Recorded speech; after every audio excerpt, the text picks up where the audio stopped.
Yan guys, kain tayo ng pipino. Tara, kain tayo guys. Yan ang ating merienda.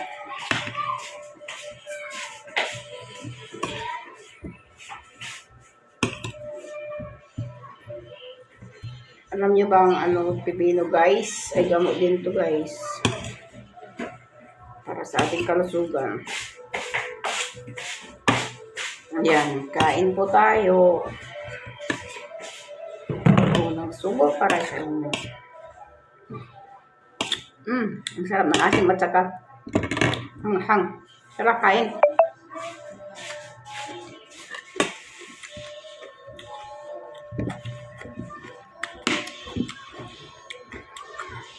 Sarap ng asim.